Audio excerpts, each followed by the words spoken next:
So today, what I'm going to talk about has been inspired by an esteemed colleague and friend called Amy Blackwell. And she recently co-wrote a piece called Civic Ecosystems, Millennials and the Future of Philanthropy. I'm going to drop the link to it in the comments below. I love doing this now. Below. So you could read it because I think it's really, really key reading. But one of the main takeaways for me was the phrasing, and it really this whole PDF or this piece really resonated with me on so many ways, but it articulated what I've been trying to say in a better way. So as inspiration, I just wanted to talk about it because it talks about an ecosystem lens. Now, it's with the, looking at it within the, the framework of philanthropy together with millennials. But it's so powerful because what it's saying is still underscoring how business should be run today. How millennials, apparently I'm one, so I'm going to talk about that a little bit, but how millennials are really changing. We're changing not just the way we see the world, and we're not just talking about it, it's because we want to live these values. And this whole ecosystem lens was really powerful because it made me think about how we at Benefactum Consulting approach the work we do looking at gender equality and racial equity within the workplace, because it is with an ecosystem lens. It's not just about changing one thing here, but looking at how do we create a structure? What will be impacted when I make this shift? What will be impacted when I decide to focus on women, when I decide to focus on Black women? Who will be displaced? Who will be part of it? How does this have a knock-on effect on HR processes, our culture, on leadership, on our other employees, on our investors, on our shareholders? All these pieces come together.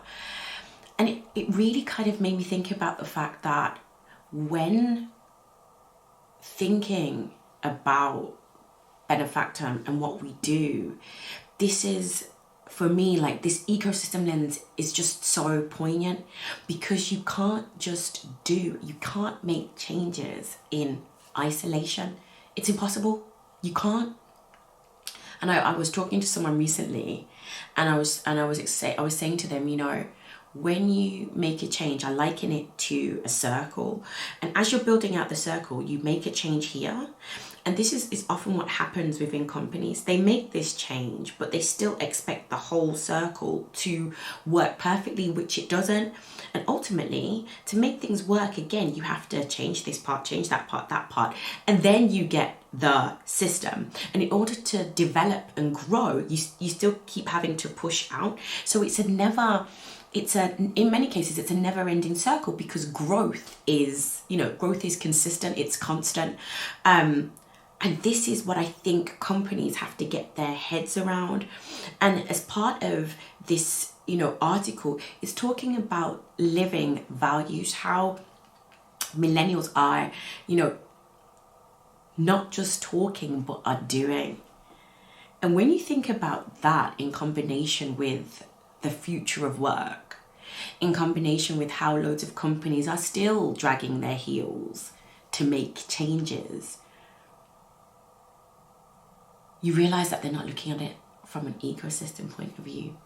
They're still very much focused on one piece, which sometimes is, we don't want this generation to have the power. We want to do things the way we've always done it. But the point is, today isn't the way it always was.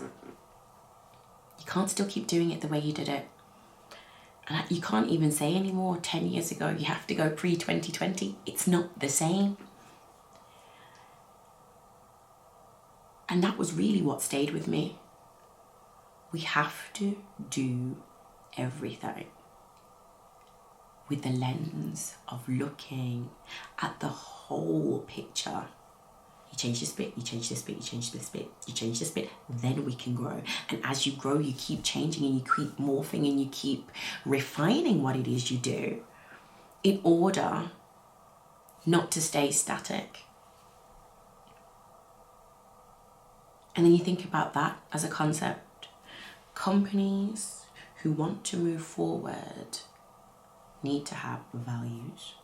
They need to be clear on implementing those values.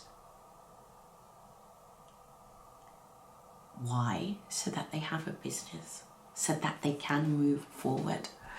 So thank you, Amy, for writing this wonderful article that inspired me to think and articulate something that was sitting inside. It's been bubbling, but thank you for opening my mind to the ways philanthropy is working and the movement going within, but also reaffirming that this is the movement and should be the movement, not just in philanthropy, but also to a broader extent. So as I said, anyone watching this video, the link will be in the comments below, and please feel free and, you know, show love and give Amy feedback, because it's a really good read.